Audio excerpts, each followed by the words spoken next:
نظریہ کے مواخذ. اب ہمارا ٹاپک ہے نظریے کے مواخذ مطلب کہ سورسز آف آئیڈیالوجی. نظریے کے مندرجہ ذیل کتنے سورسز ہیں؟ مشترکہ مذہب، مشترکہ سیاسی مقاصد، تعلیمی مقاصد، مشترکہ معاشی مقاصد، مشترکہ ثقافتی مقاصد. سب سے پہلے ہم آ جائیں مشترکہ مذہب پر. 2 مذہب یا 3 مذہب کبھی بھی ایک جگہ پر جن کی تعداد بہت زیادہ ہو، آپس میں ایکویلٹی ہو، تو وہ ایک جگہ پر رہنا ان کے لیے بہت مشکل ہوتا ہے. مذہب محض عبادات کا مجموعہ نہیں ہوتا. مطلب یہ کہ مجموعہ کہتے ہیں، اس کی جمع نہیں ہوتی. وہ کسی قوم کی پوری معاشرتی زندگی کو متاثر کرتا ہے. اس کے رہن سہن، اس کے رسم و رواج، ہر چیز اس کے اوپر جو ہے وہ امپیکٹ ہوتی ہے. 19ویں صدی میں بر صغیر پاک و ہند میں کئی ہندو تحریکوں مثلاً آریہ سماج اور برہمو سماج وغیرہ نے جنم لیا. یہ ہندو سماج کی ہندوازم کے 2 بڑے جو تھے، وہ 2 بڑی قومیں تھیں، 2 بڑے ان کے گروپ تھے. ایک آریہ سماج تھا، ایک آریہ گروپ تھا، اور ایک کون سا تھا؟ برہمو سماج. ٹھیک ہے، جن کا مقصد بس یہ تھا کہ وہ ہندوازم کی اشاعت کرتے تھے. مطلب یہ کہ ہر کسی کو ہندوازم کو بڑھاتے تھے اور مسلمانوں کو ہمیشہ نیچا دکھاتے تھے. آریہ سماج کے بانی پنڈت دیانندن سرسوتی نے تو حد کر دی تھی. وہ کیا کرتے تھے کہ اس نے شدھی کے نام سے ایک پروگرام شروع کیا. شدھی کا مطلب یہ ہوتا ہے کہ وہ غیر ہندو جو تھے، مثلاً کہ مسلم اور کرسچنز نان مسلم جو تھے، ان کو نان مسلم بنانے میں، نان مسلم یعنی کہ ہندوازم میں بنانے کے لیے زبردستی کرتے تھے. شدھی کا مطلب ہوتا ہے کہ ہندوؤں کے مطابق شدھی کہا جاتا ہے پاک صاف ہونے کو. برہمو سماج کا بانی راجا موہن رائے بھی مسلم دشمنی میں مسلمانوں کے خلاف تقاریر کرتا تھا. کانگریسی دور حکومت میں 1937 سے لے کر 1939 تک اس نے اس خیال کو مزید پختہ کر دیا کہ متحدہ ہندوستان میں مسلمانوں کے لیے اپنی مذہبی شناخت اور پہچان کو برقرار رکھنا مشکل ہو گیا تھا. کہ مسلمانوں کے اوپر اتنی وہ ظلم و ستم کرتے تھے کہ وہ آزادی کے ساتھ اپنی جو مذہبی روایات ہیں ان کو پورا نہیں کر سکتے تھے. ان کو جان بوجھ کے ان کو زبردستی ہندوازم کی طرف اکسایا جاتا تھا. تو ان کے لیے ان کے ساتھ رہنا، اکٹھا رہنا ممکن بہت مشکل ہو گیا تھا. اس کے بعد آ جائیں جی دوسرا ٹاپک اس میں آ جاتا ہے سورسز آف آئیڈیالوجی. نظریے کے مقاصد میں دوسرا ہے مشترکہ سیاسی مقاصد. ٹھیک ہے جی، اس میں مشترکہ سیاسی مقاصد کی بدولت دنیا کی کئی اقوام نے اپنی آزادی کی جدوجہد کی. انگریزوں کی آمد سے بر صغیر پاک و ہند میں جمہوریت کا تصور ابھرا.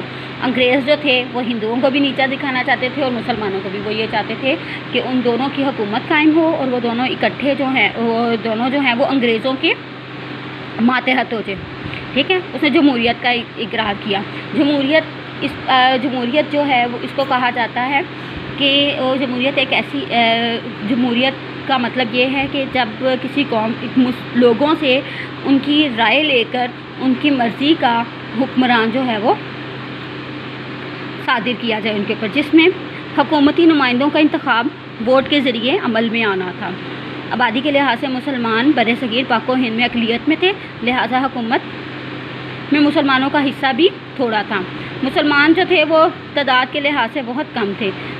نئے سیاسی نظام نے جو شعور دیا، اس کی وجہ سے مسلمانوں کا تشخص ابھرنے لگا.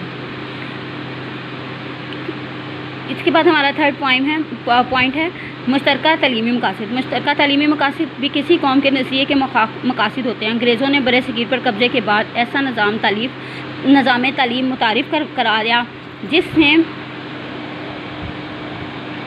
میں انگریزی زبان کو مرکزی حیثیت حاصل تھی. اس پر مسلم علماء نے رد عمل کا اظہار کرتے ہوئے انگریزی زبان سیکھنے کو خلاف اسلام قرار دیا.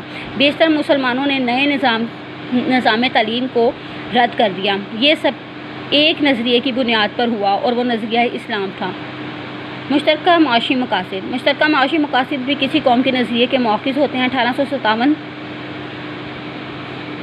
کی جنگ آزادی کے بعد انگریزوں کی ہمدردی حاصل کرنے کے لیے ہندو انگریزوں کو یہ بات سمجھانے میں کامیاب ہو گئے تھے کہ جنگ آزادی میں مسلمانوں کا کردار کردار زیادہ تھا. مسلمانوں کا کردار جنگ آزادی میں آزادی حاصل کرنے میں مسلمانوں نے اپنا کردار ادا کیا تھا, اور مستقبل میں بھی مسلمان دوبارہ اس قسم کی کوشش کر سکتے ہیں. اس کے نتیجے میں انگریزوں کا رویہ مسلمانوں کے سخت ہوتا چلا گیا اور معاشی طور پر مسلمانوں پر ظلم جاری کیا.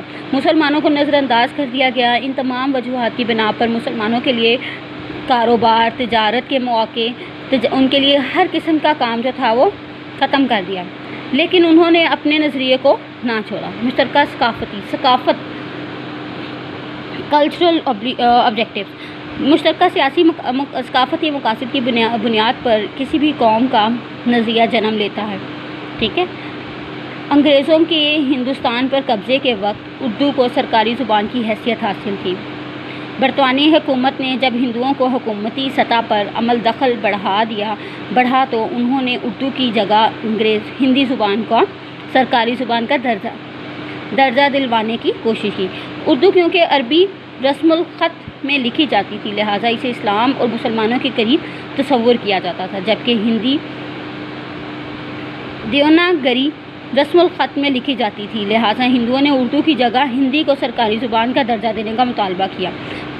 اب نہ تو مسلمان ہندی لینگویج پڑھ سکتے تھے اور نہ ہی ہندو جو تھے وہ مسلمان لینگویج پڑھ سکتے تھے. دونوں کے جو کلچر تھے وہ ڈفرینٹ تھے, لہٰذا ہندوؤں نے اردو کی جگہ ہندی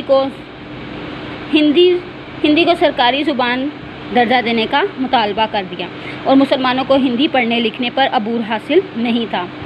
ٹھیک ہے. لیکن مسلمانوں کو تو ہندی نہیں آ سکتی تھی.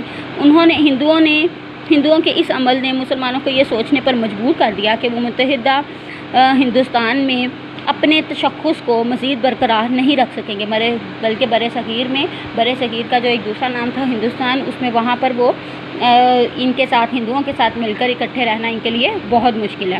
ٹھیک ہے. یہاں تک یہ ہمارے سورسز آف جو آئیڈیالوجی ہیں یہ ختم ہو گئے ہیں. اب ہم نیکسٹ لیکچر میں نظریے کی امپورٹنس آف آئیڈیالوجی یعنی کہ نظریے کی اہمیت پڑھیں گے.